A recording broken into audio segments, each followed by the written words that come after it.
नमस्कार. मी खंडू जाधवर. धाराशिव जिल्ह्यामधून सोनारवाडी गाव आहे आमचं. 4 वर्षापूर्वी आमचं लग्न झालं होतं आणि 3 महिन्यामध्ये लगेच प्रेग्नन्सी कन्सिव्ह झाली आणि पुण्यामध्ये पहिलीच टप्प्यात आमची ट्रीटमेंट चालू होती.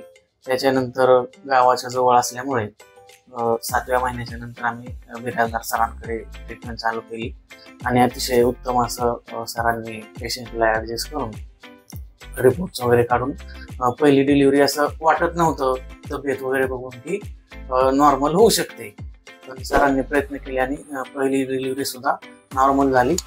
आणि त्याच्यानंतर 3 वर्षाच्या गॅपनंतर परत दुसरी डिलिव्हरी आम्ही पुण्यात राहत असून पण लातूरला आम्ही प्रिपेअर केलं डिलिव्हरीसाठी.